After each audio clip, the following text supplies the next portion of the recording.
Ceci est un livre audio autogénéré par Google. Pour une œuvre de complexité en éducation. La méthode à l'œuvre. Interface et transdisciplinarité. Collection dirigée par Patrick Paul. Déjà paru. Catherine Guillaumin, Sébastien Pesse, Noël Denoyel, sous la dire de Pratique réflexive en formation. Ingéniosité et ingénieries émergentes, 2009. Bernard Carmona, Le réveil du génie de l'apprenant. Construction d'un projet transculturel à La Réunion, 2009. Patrick Paul et Rémi Gagnère dire Le rôle de l'art dans les éducations en santé, 2008. Gérard Gigant, Ingénierie du regard transdisciplinaire, 2007. Isabelle Ancar, Science et conscience de la mondialisation, 2006. Patrick Paul et Gaston Pinault Coord, Transdisciplinarité et formation, 2005.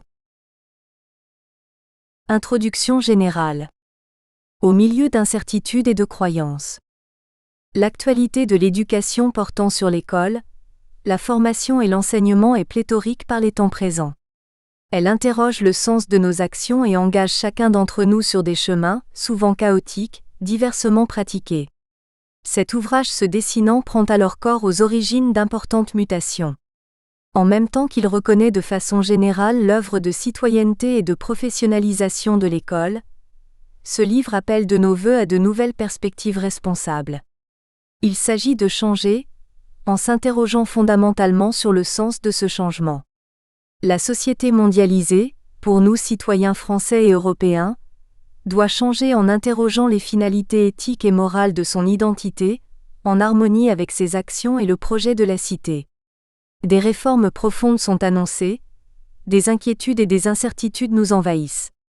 Et dans ce tourbillon incessant et effréné de changements annoncés, tout un chacun s'interroge sur les effets des transformations plausibles à venir. Effondrement de nos systèmes réels et symboliques d'action, illusion que tout pourrait être dans tout, remise en question profonde de nos imaginaires communs, espoir ou désespoir? Saurons-nous et pourrons-nous, aux origines de nos identités, de nos imaginaires et à travers nos actions, produire des formes sociales acceptables légitimant nos façons d'être au monde? Et alors, sous des formes plutôt optimistes, nous dirions d'abord espoir. Espoir, dans la mesure où le changement contribuerait, à travers un projet éthique et moral, à orienter le sens des savoirs et savoirs d'action à construire aujourd'hui pour assumer, en responsable, les enjeux sociétaux et écologiques de notre temps, et pour pérenniser le destin heureux des générations à venir. Même s'il importe en éducation comme ailleurs, de ne pas jeter l'enfant avec l'eau de son bain, il semble instamment requis d'agir en conscience à travers la question éthico-morale, en surplomb présente dans la pensée de Périqueur entre autres. Fort adéquatement ici, nous privilégions cette ascèse éthico-morale afin de dévoiler en éducation aussi le sens d'un soi responsable face à autrui et face au destin écologique de la planète. Comme Rousseau nous invitait à en porter attention en son temps, notre responsabilité citoyenne semble devoir s'enraciner à 3 fondements vitaux: l'être en soi, les autres et les choses, afin d'engager chacun d'entre nous dans une œuvre responsable de modélisation d'eux. Et ceci dialectiquement, afin que celle-ci ne se départisse pas de l'être en soi dans sa responsabilité à autrui. Désormais, chaque citoyen semble devoir et pouvoir, à travers l'éducation, la formation et l'enseignement, faire grandir chemin faisant sa conscience d'un être en soi. Ceci n'est pas un donné, pas plus qu'une révélation, ou qu'elle n'est naturelle, car cette conscience en émergence procède de la rencontre du vivre bien, finalité éthique, avec la norme, finalité morale, page 97. On l'espère démocratiquement partagée. Alors première hypothèse, rêve et ou réalité. L'école 3, engagée dans la société, est là en vue de transcender, selon une conscience éthico-morale, le champ des possibles vers un idéal de vie et d'action toujours nouveau, Vico. La seconde hypothèse est celle du désespoir. Désespoir pouvant se fonder sur le fait que le rêve, voire le dire, n'est pas une réalité en acte. Il ne suffit pas de dire pour que quelque chose se fasse. Nous croulons aujourd'hui sous le poids des déclarations d'intention et des injonctions, au point de prendre enfin un peu plus conscience que le dire n'est pas le faire. Pour que nous nous formions un univers symbolique commun, il ne suffit pas non plus seulement de faire. La réalité n'est pas ce qui est, Elle n'est pas là naturellement, elle est une construction, donc émergeant de l'action, c'est-à-dire du faire. La réalité est dans notre monde vivant celle que nous construisons, que nous pensons, faisons, rêvons. Il n'existe pas de réalité absolue, et avec P. Václavík, deux niveaux de réalité sont repérables. Le premier a trait aux propriétés purement physiques, objectivement sensibles des choses, et est intimement lié à une perception sensorielle correcte, au sens commun ou à une vérification objective, répétable et scientifiquement avérée. Toujours selon cet auteur, le second niveau concerne l'attribution d'une signification et d'une valeur à ces choses, et il se fonde sur la communication, 1978, pages 137 à 138. Cette valeur de signification passe par ce que nous agissons, faisons, pensons, concevons et construisons. Elle ne procède pas ipso facto à reformuler dans nos dires une forme qui, produite par autrui, fût-il un excellent professionnel ou un éminent scientifique, érudit ou sage. L'autonomie humaine ne peut se priver des modèles théoriques, certes, en même temps que prioritairement, elle nous semble devoir être produite, à savoir faite par le citoyen lui-même, dans son rapport dialectique et critique à son contexte social, professionnel ou culturel. Ce livre repose implicitement sur une position critique. Il se fonde sur le caractère asynchrone du rapport entre l'école et la cité, entre la cité et l'école. L'une et l'autre ne peuvent se réduire à deux entités séparées et indépendantes. Elles ne peuvent pas clamer leurs échecs ou réussites de façon causaliste ou moraliste. L'école et la cité sont à l'œuvre, toutefois elles ne savent pas toujours mutualiser leurs projets, leurs actions et réflexions. Les quantités d'informations, de savoir et de connaissances sont pléthoriques. On pense alors toujours en termes de quantité, de biens, d'énergie, d'argent, sans réellement affronter la problématique complexe de la méthode, à savoir celle qui naît de savoir et connaissances finalisées, dont le sens impacte l'existence même du bonheur. Par conséquent, il ne s'agit pas d'une méthode au sens du tour de main, de la procédure et de l'algorithme, une méthode faisant qu'on applique pour faire plus vite sans interroger les finalités de nos actes en les laissant implicites, mais plutôt une méthode, au sens de E. Morin, E. Zerciurana et de Demota 2003. Cette méthode-là engage l'humain citoyen à faire, à dire ses faire, à se responsabiliser, en s'en distanciant, à savoir en conscientisant son action pour s'ouvrir à de nouvelles problématisations.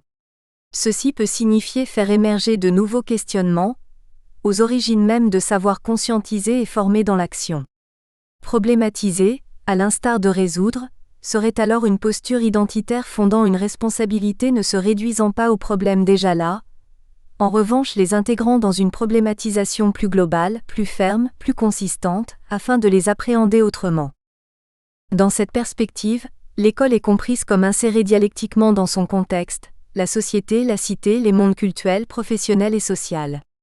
Dans cette acception générale très rousseauiste, l'école a la responsabilité d'accompagner le processus de distanciation de l'humain par rapport aux choses, connaissances, comme la société, la cité, le monde en général, social, intellectuel, professionnel, culturel, etc., ont le devoir de considérer l'école telle une entité révélant par jeu de distanciation les savoirs enfouis dans la pratique et les imaginaires singuliers et collectifs. L'école et la société doivent l'une et l'autre se comprendre, se regarder, s'apprendre, se révéler, dans le jeu de leur réciprocité différente et complémentaire. Attachés à cette réforme complexe, nous nous sommes engagés bien modestement à écrire dans ce livre notre conception. Tel que subodoré dans cette introduction, nous prenons le parti de convoquer un processus en mouvement pour formaliser l'œuvre d'éducation. Nous ne privilégions pas l'enseignement dans sa position d'externalité, et il ne s'agit pas non plus de tout miser sur la réflexivité de l'être en soi. Nous prenons en revanche une position ternaire, dit autrement hybride, voire métisse. Cette conception ternaire à accompagner l'autonomie humaine, afin qu'elle advienne, n'est pas donnée. Elle se fonde sur l'engagement de tout citoyen dans une œuvre de méthode, à savoir la co- et l'éco-développement d'une consistance de l'être en soi. La méthode réaffirme l'école dans sa responsabilité par rapport à la démocratie, comme l'école ne peut se suffire à elle-même, et en cela, à un autre niveau, doit être finalisée sur la vie de la cité. Ceci peut vouloir dire une démocratie se fondant aussi aux origines mêmes des identités sociales et professionnelles de la cité, et plus globalement de la société. Cette démocratie devant veiller à faire coexister ces deux versants en un ensemble unitaire, non réductible à chacun, et se modélisant, à savoir en se faisant chemin faisant, Antonio Machado 1917. Notre hypothèse repose sur des processus s'auto et se co-reconnaissant en contexte, écho au cœur de la cité. L'école doit accompagner la conscience d'une consistance de l'être en soi 4, fondée sur l'essence même de la démocratie. Cette consistance, vecteur de démocratie, procède paradoxalement d'une fonction d'externalité induite par l'école. Dans l'enchevêtrement de deux complexités, l'école et la cité et l'école, se construit un savoir, une connaissance, une culture, formant une identité en devenir de par le truchement de l'une avec l'autre. À travers des formes optimistes, cette rencontre produit dans la réalité des alternances et des oscillations fondatrices d'identité en évolution. La réalité de cette réalité est que, chemin faisant, peuvent se développer dans un processus infini une consistance réflexive de l'être en soi. Cette consistance nous la nommons la méthode, depuis ses précurseurs, et notamment Edgar Morin, cet auteur éclectique contemporain. Il ne s'agit pas bien sûr d'une méthode au sens d'une réalité physique, mais plutôt d'une méthode vivante, à l'œuvre dans l'imaginaire et les rationalités humaines, intégrant cette première, sans paradoxalement s'y réduire. Dit autrement, ce serait une méthode convoquant l'art et la rigueur de la modélisation, comme processus à l'œuvre d'une identité en éternelle émergence 5. Métaphoriquement, comme le symbolise Douglas Hofstadter, dans Les brins d'une guirlande éternelle 1985, cette méthode enchevêtre l'existence même des humains avec les savoirs qu'ils mobilisent en se projetant en contexte. Ainsi va la modélisation comme processus à l'œuvre dans la méthode. Dans cet ouvrage, la méthode constitue la pierre angulaire d'un processus d'action, recherche versus recherche-action, finalisé sur un projet citoyen d'émancipation. Nous en montrerons ici les formes, les conditions et les exigences. Notre position est celle selon laquelle le processus de modélisation engage une alternance diachronique couplée à une alternance synchronique. L'alternance, oscillation. Ces processus ne sont pas naturels. Ils supposent en revanche d'être engagés dans la recherche, la formation, voire dans tout projet et parcours d'émancipation personnelle reposant sur une assise démocratique. Il s'agit ici, aux origines de nos recherches qualitatives, des travaux développés dans notre laboratoire de recherche, de l'action réflexive conduite en éducation depuis près de 2 décennies, et plus particulièrement sur le concept d'alternance, oscillation en émergence, de montrer en quoi et sur quoi l'action, recherche se révèle fondatrice de la méthode. Les 2 premiers chapitres contribuent à modéliser une conception de la méthode dans le champ de l'éducation. De l'œuvre de complexité à la méthode dévoile le sens de la méthode, aux origines de l'expérience. Ce premier chapitre, en étant le fil d'Ariane de cet ouvrage, s'efforce de montrer les enracinements et les fondements d'une conception en émergence. Il achoppe sur une modélisation fragile, gagnant en consistance au fil du temps, en se confrontant à l'expérience et aux théories. Le chapitre 2 est la suite logique de cette exploration. Il traduit la mise à l'œuvre de cette modélisation dans le domaine de la formation. Ainsi va l'œuvre de modélisation vers raffinement d'un modèle accompagnant le processus d'action, recherche, développement. Les chapitres 3, 4 et 5 s'efforcent de légitimer le modèle général en le corroborant à des pratiques dans le domaine de l'éducation, la problématique de l'alternance ch. 3. La reconnaissance et la validation des acquis de l'expérience ch. 4. L'accompagnement en formation ch. V. Sont autant d'ancrages pragmatiques auxquels le professionnel de l'éducation hier, et on peut le penser aujourd'hui, sera engagé. Sans parler de l'apprentissage et de la formation tout au long de la vie, relevant du même paradigme opératoire, et pour lesquels nous sommes engagés 6 et particulièrement redevables. À la suite, le chapitre 6, pour une éthique de l'autonomie dans la formation, place cette éthique de l'autonomie et l'acte moral la fondant au métaniveau de la méthode, celle-ci se modélisant et se remodélisant dans l'action. Changer oui, mais pour quelle fin ? Les chapitres 7 et 8 proposent de former les bases principielles de cette réforme, et celle-ci aux origines même de cette méthode se construisant récursivement, dialectiquement et projectivement, via l'œuvre de l'alternance, oscillation. Le chapitre 7, pour une méthode à l'œuvre de la formation et de l'éducation, en livre les fondements épistémologiques et conceptuels, le chapitre 8-7 conclusif, s'ouvrant aux praticiens réflexifs, cherche à en dévoiler les principes fondateurs pour l'action. Certes pas une réforme au sens d'une négation de l'école plurielle latine déjà là, à l'inverse une réforme s'enracinant à son histoire, ses pratiques et ses valeurs, une réforme visant à se rapprocher, plus qu'elle ne le fait aujourd'hui, de l'imaginaire sensible des personnes et des institutions. L'énergie humaine est dans la compréhension. La compréhension est finalisée dans la matrice humaine et sociale. Il ne suffit pas d'enseigner pour apprendre, car il s'agit aussi au-delà d'apprendre, de comprendre la complexité immanente de ce monde. Et selon nous, ceci peut apparaître comme un point fixe aveugle, qu'il importe de ne pas négliger. Ce n'est pas parce que l'on a appris que, de facto, l'humain se métamorphosera en un citoyen responsable, vivant dans la cité. L'école doit être distante de la cité, comme la cité doit être présente dans l'école. La cité doit se différencier de l'école, comme elle doit être en résonance avec elle. Le si tu m'aimes ne m'aime pas 8, cher à M. El-Kaïm 1989, paradoxal et pas contradictoire constitue sans doute le biais. Deux mondes se côtoient sans bien souvent se comprendre, telle est la difficulté de notre temps. Et cette compréhension n'est pas un don, elle est une construction. Et cette construction procède du sens signifiant et d'un sens, direction, elle-même générée par la reconnaissance des auteurs, acteurs l'engageant. La réforme à laquelle nous aspirons procède de cette reconnaissance, de soi, en soi et avec les autres, passant par des rencontres, des voyages, des déséquilibres et des partages, des fraternités, nous dit Régis Debray 2009. Ceci suppose donc des alternances, des mouvements et des actions en biais qui dès lors légitimés, conscientisés, agis, reconnus professionnellement et socialement et sagement répercutés dans nos politiques, se transforment en alternance, oscillation, c'est Gérard. Entendons, un processus infini modélisant la méthode, et cette consistance de l'être en soi caractérisant la méthode faisant œuvre de démocratie.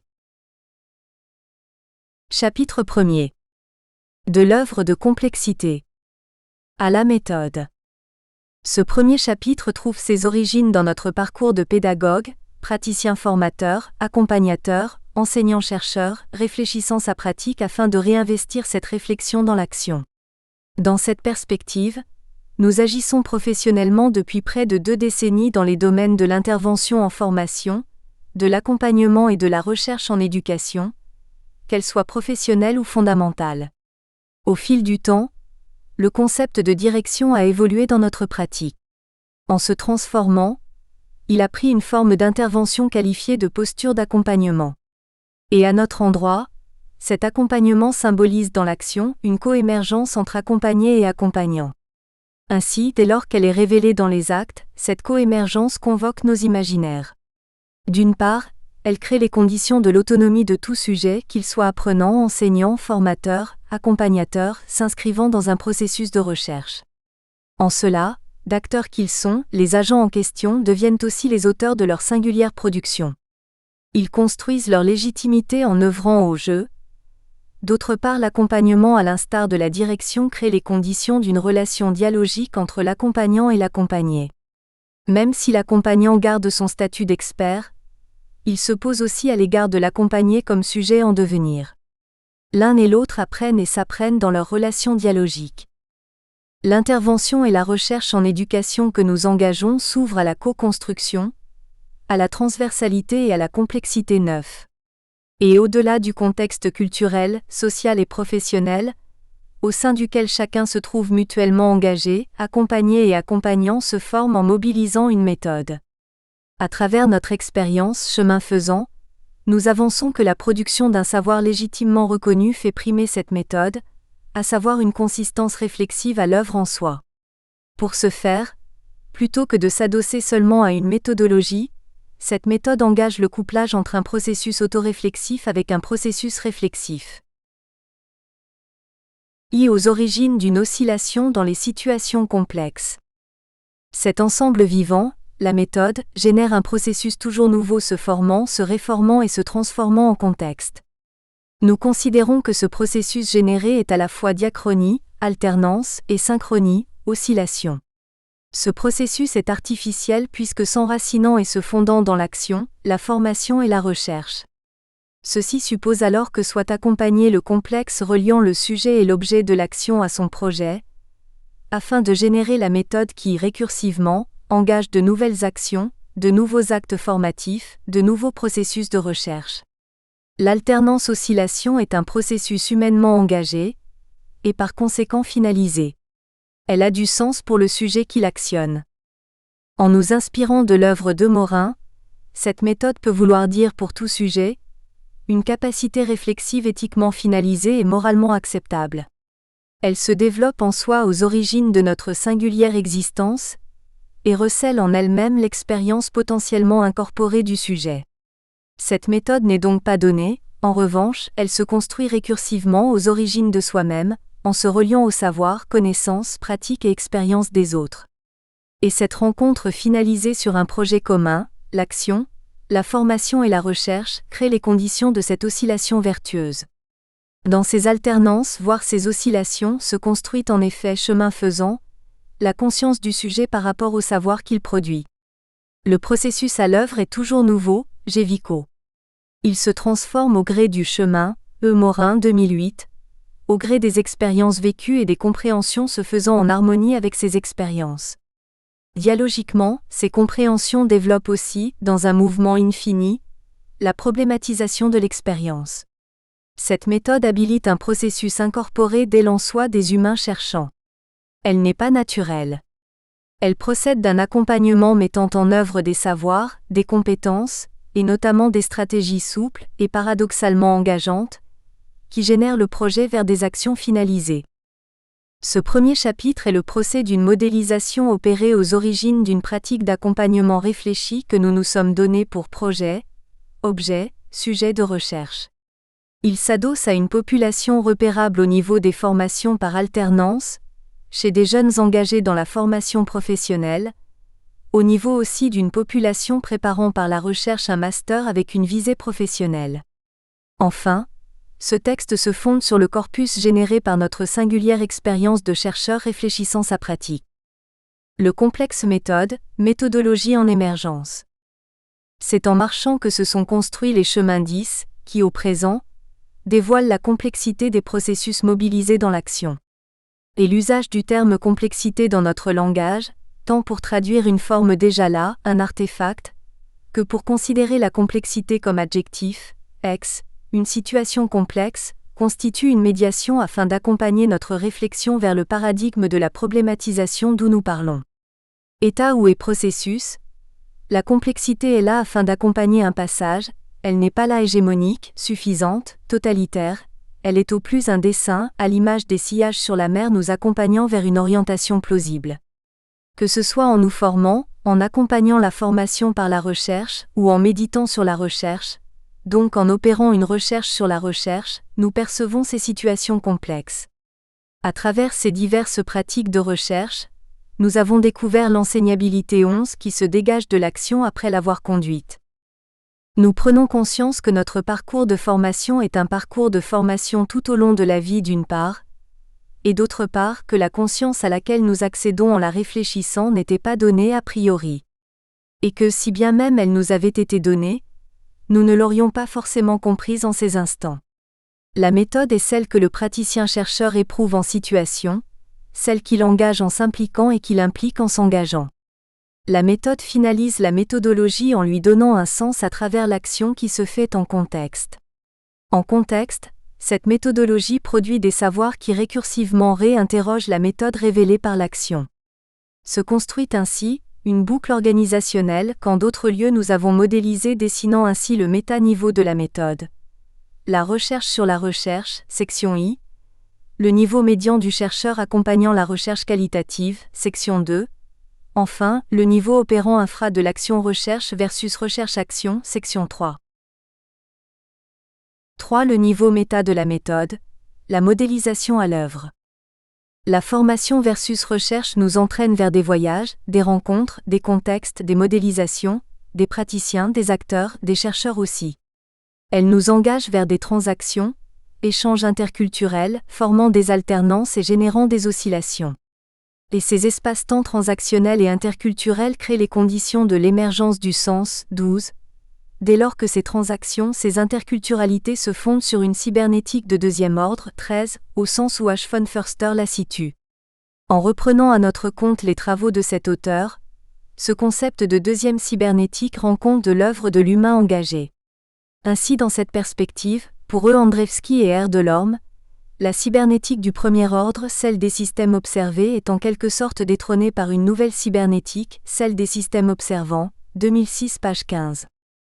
Dans cette voie épistémologique, nous avançons qu'un projet de production de savoir se construit aux origines de la culture de ceux, praticiens, chercheurs, citoyens, cherchant à s'y engager et à coopérer. Il repose sur des fondements éthiques, culturels, anthropologiques et conceptuels, propres à chacun.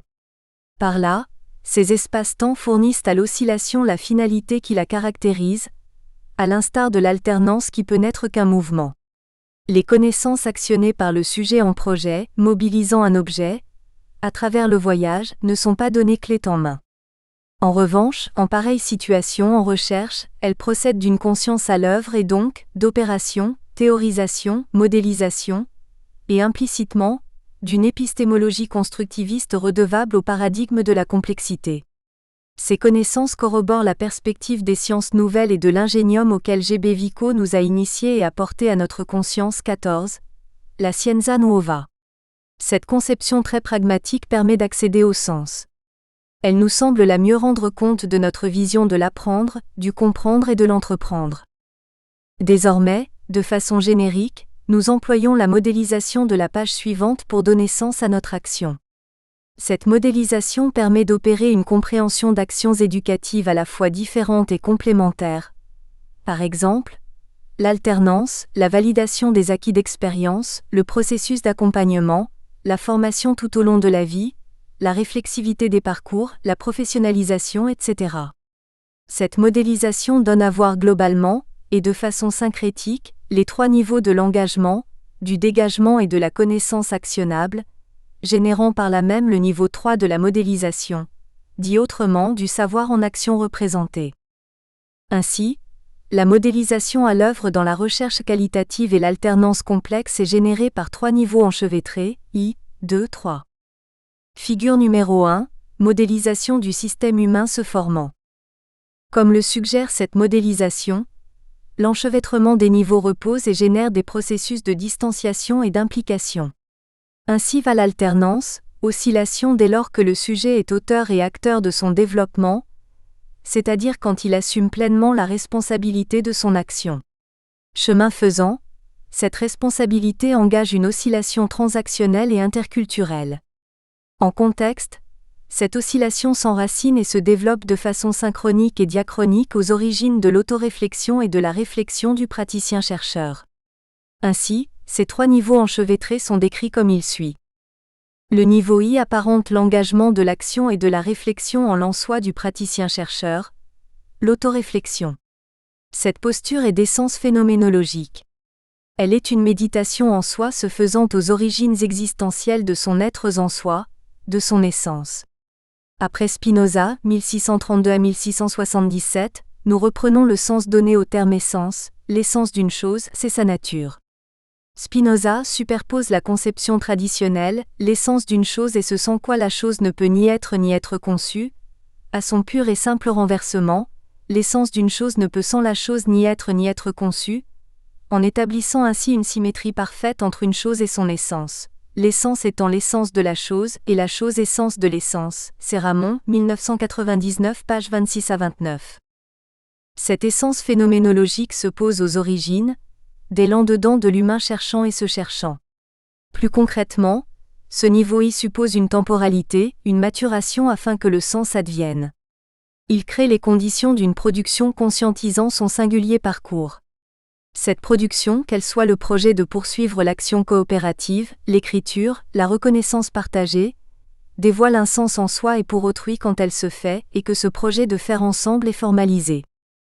Le niveau 2, le niveau du dégagement, est tout aussi essentiel, car différent, complémentaire et enchevêtré avec l'engagement du praticien-chercheur. Il est le niveau à partir duquel se construit le socle théorique, permettant la distanciation et en retour l'implication de l'humain modélisant. Ce niveau 2 est aussi une co-construction. Il est d'essence herméneutique. En étant de l'ordre de la théorisation et de la référence à la pratique de recherche opérée en transaction avec le projet, voire le problème se construisant, ce niveau fonde le processus de distanciation. C'est en s'enracinant à un faire, à une intentionnalité et à des représentations vécues et éprouvées en soi, que ce niveau herméneutique 15 du dégagement se construit. Avec P. Ricoeur, nous situons l'herméneutique comme la science qui, d'une part, consiste à chercher dans le texte lui-même la dynamique interne qui préside à la structuration de l'œuvre, et d'autre part, de conférer à l'œuvre la puissance de se projeter hors d'elle-même et d'engendrer un monde qui serait véritablement la chose du texte. Dynamique interne et projection externe constituent, selon l'auteur, ce qu'il appelle le travail du texte. C'est le travail de l'herméneutique que de reconstruire ce double travail de texte, 1986 page 36. Ce processus de dégagement et de primat réflexif, à l'instar du niveau I de l'engagement qui met en œuvre des processus d'autoréflexion, phénoménologique.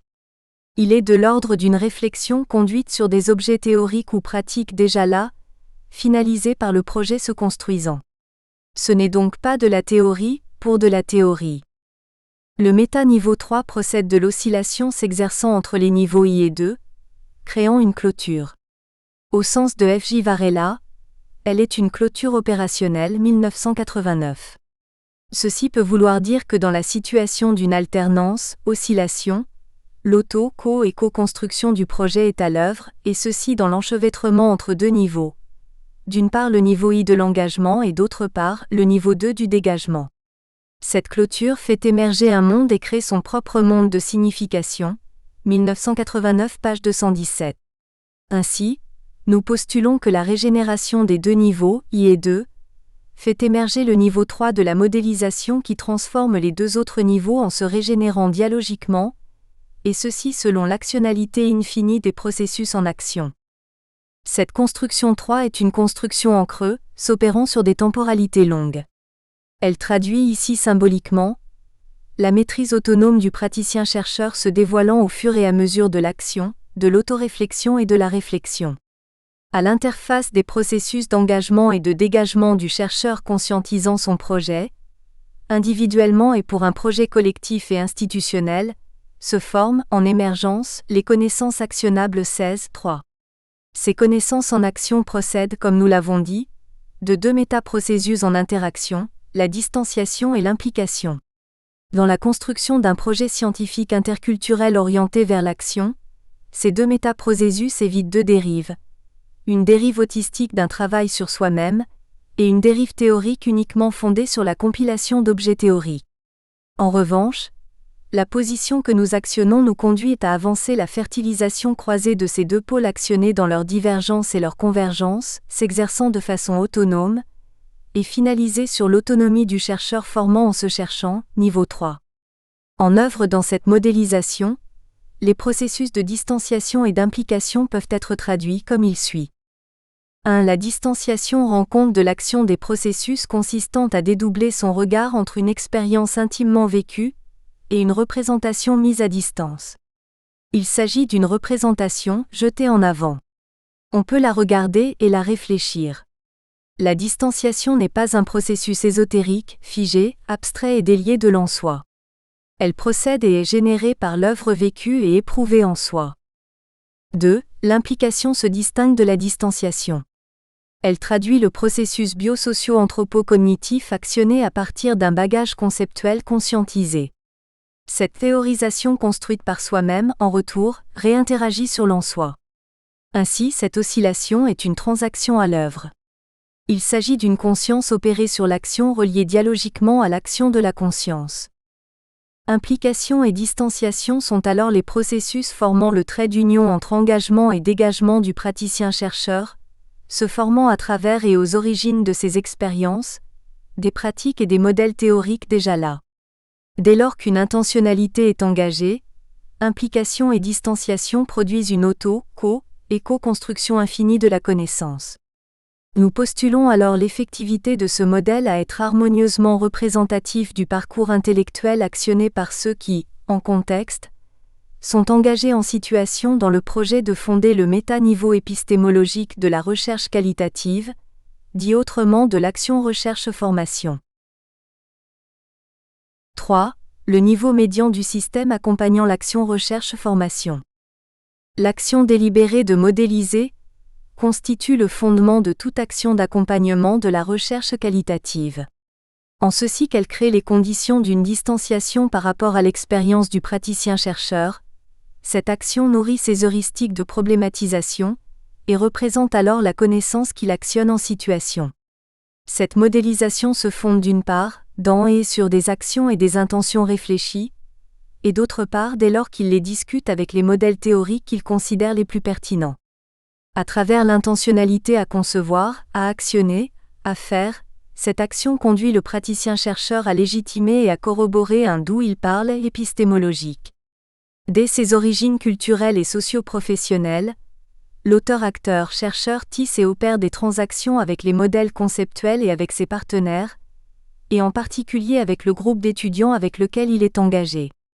Il actionne des connaissances habilitant des processus d'engagement et de dégagement, au sens où nous les avons décrits plus haut.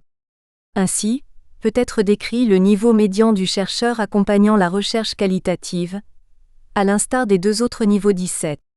Ces trois niveaux ont été modélisés chemin faisant à partir d'un corpus issu de nos expériences, de nos conceptualisations, et de nos pratiques d'enseignement et d'accompagnement de la recherche qualitative.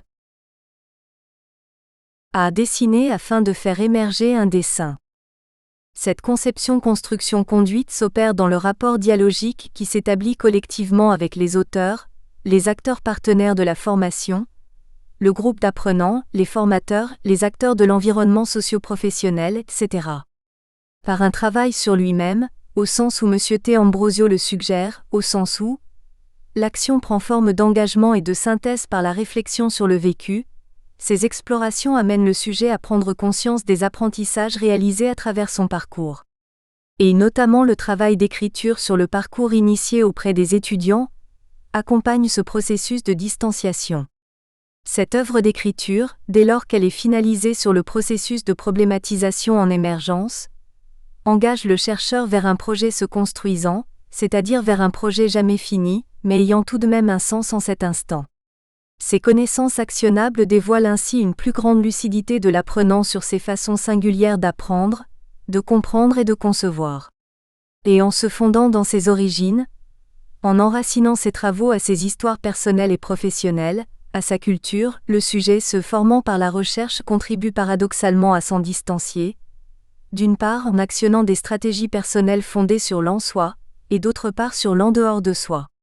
À travers nos recherches conduites depuis 2003, nous avons découvert deux perspectives en les agissant. 1. La distanciation suppose l'engagement et conjointement, l'engagement est subordonné à la distanciation. 2. L'implication suppose le dégagement et conjointement, le dégagement est subordonné à l'implication.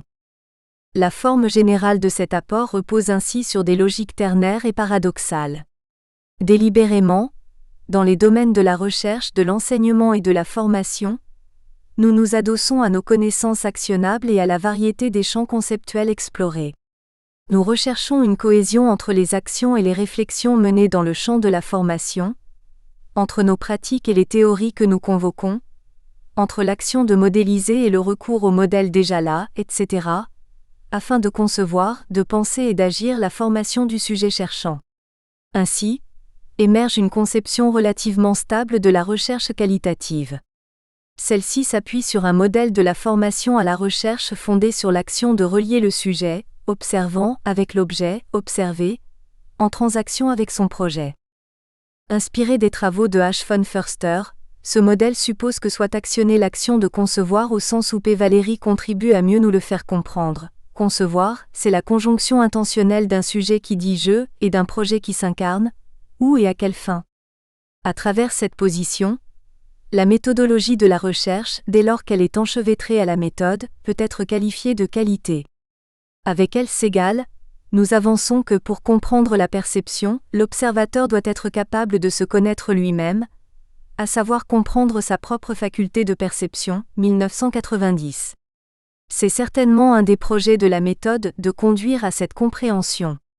Ainsi, Pour connaître le monde, nous devons commencer par nous connaître nous-mêmes, les observateurs. En d'autres termes, ce modèle de l'accompagnement de la recherche se fonde sur la finalisation de l'action de se former à la recherche par le sujet lui-même. Celui-là qui corrobore le fait que la vérité humaine est ce que l'homme connaît en le construisant, en le formant par ses actions, nous disait déjà G.B. Vico.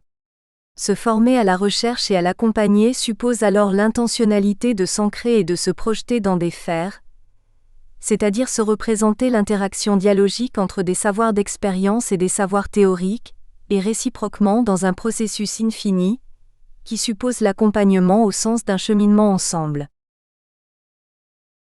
B. Accompagner l'émergence du dessin, c'est-à-dire la méthode. Le métaniveau de l'action recherche-formation, ARF, mettant à l'œuvre une méthodologie qualitative, vise l'émergence d'un modèle au sens d'un artefact, voire d'une forme stable n'étant pas tenue pour définitive.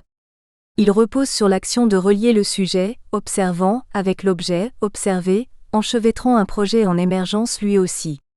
Ce métaniveau procède d'un travail autoréflexif de l'apprenant-chercheur sur son parcours, son histoire, sa culture, son expérience, ses actions, etc., afin d'accompagner l'émergence du projet de recherche, et ce, dès lors que cette action est enchevêtrée avec la réflexion-appropriation de modèles théoriques pertinents en référence à des pratiques exercées par d'autres. Cette position a été particulièrement nourrie par les connaissances que nous avons actionnées et construites, pour comprendre les processus anthropo-socio-bio-cognitifs, mobilisés par le sujet apprenant dans la perspective de l'action recherche-formation. Notre cheminement de praticien, chercheur, concepteur qui nous caractérise depuis près de 20 années, nous invite à parler désormais d'une méthode fondée sur une alternance interactive, sociale, intégrative, cognitive et transactionnelle, finalité éthique. De cette expérience personnelle vécue, éprouvée et mobilisée dans notre parcours d'enseignant-chercheur, accompagnateur, nous avançons que l'autonomie du sujet se formant à la recherche procède d'une interdisciplinarité de type transdisciplinaire. L'accompagnement de l'ARF vise la production par l'accompagné de connaissances actionnables. Celles-ci, en cet instant, s'inscrivent dans le droit fil d'une intelligence de la complexité. Elles s'apparentent à une pragmatique de la problématisation pour laquelle nous rencontrons un ferment nourricier dans la pensée du philosophe, historien et économiste David Hume, 1711 à 1776, mais aussi dans celle de William James, 1842 à 1910. Afin de fonder cette perspective, nous opérons un lien avec les sciences de l'autonomie, les sciences de conception, les sciences de l'artificiel, les sciences d'ingénierie, etc., dont les nouvelles sciences, G. Vico 1728, traduction 2004, et les nouvelles sciences de l'éducation, chères à Gellerbet plus particulièrement sont redevables. C'est en fait dans cette veine épistémologique que la recherche qualitative et la formation à et par la recherche tentent de se frayer un chemin et de cheminer. Nous espérons que vous avez apprécié cet aperçu. Pour continuer à écouter ce livre audio sur Google Play Livres, utilisez le lien dans la description de la vidéo.